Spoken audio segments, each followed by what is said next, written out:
the final dimension is really about conflict resolution and team collaboration. And so conflict is really triggering for a lot of people. So my question, like when you think about, sorry to use, brute language, but like when people think of an asshole that they worked with who is like just like unpleasant, or like someone who just like steamrolled them, or like a manager that was really toxic, right? Like those are the types of conflict that can come to mind for people. So I'm just curious, like when you think about strong answers from candidates, what are there any like themes for the kinds of conflict stories that you think lend themselves really well to these kind of interviews and the way they get presented? I feel that things that rumble on are much more powerful than things that are like a quick spike of conflict where you kind of go in and you know like almost anything that gets resolved in a day or two. I'm like, really, was that a conflict or just a difference of opinion? That was like, I got the people in a room, we talked it through, they agreed. Like that's not a conflict. That's kindergarten conflict. It's not um, it's not significant, and it also needs to be something which is material.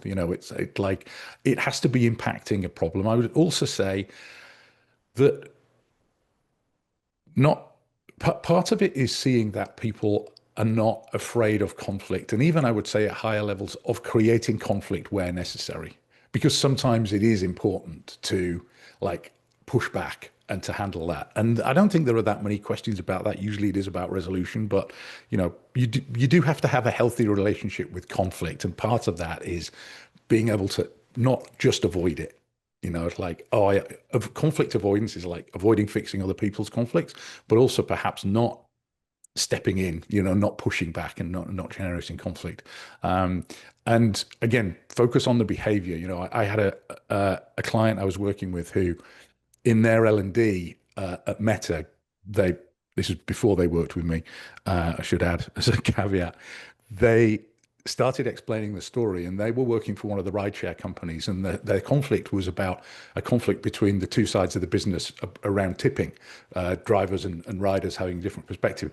And the Meta interviewer, after 2 minutes, stopped them in their tracks and said, "I am not interested in how tipping works on your platform.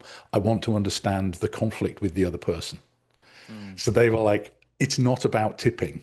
It's about your relationship with the other person." And that interviewer, I think, did that candidate a huge favor by doing that.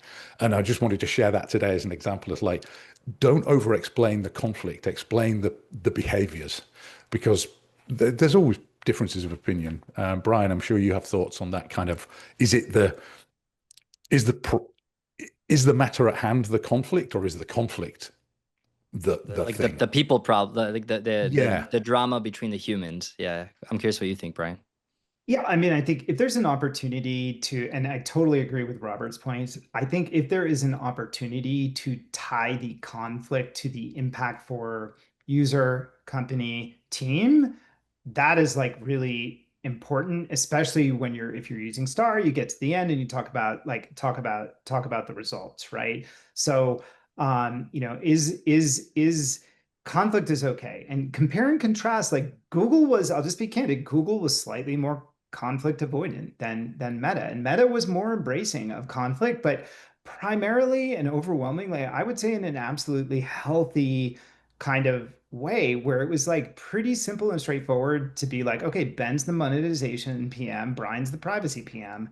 Like even before we get into that, the room, like we understand a little bit about each other's perspectives and worlds, and that like for Brian to get his whole thing, Ben's gonna have to lose his whole, like lose some of his, and vice versa. That there's like an inherent trade-off between privacy and monetization, right? And so it is okay to go into that room and have that conversation, suss that out, and then agree on that like escalation path forward, right? So what they are looking for is that, you're an adult, you're mature, you're not bringing in like emotions, and you're focused on like data, and that like the two stakeholders in this like say trade-off situation can level up to a higher value, be it like I said at the company, the user level or whatnot.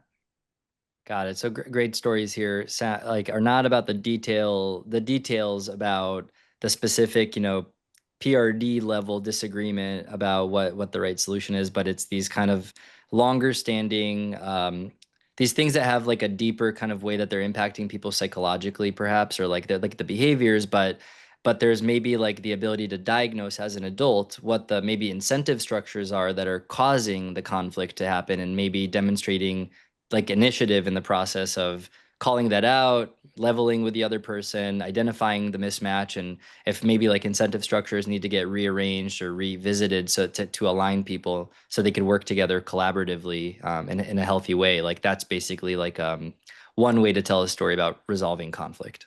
Yeah, or just leveling it up to like figuring out what the common denominator, common ground is. Yep.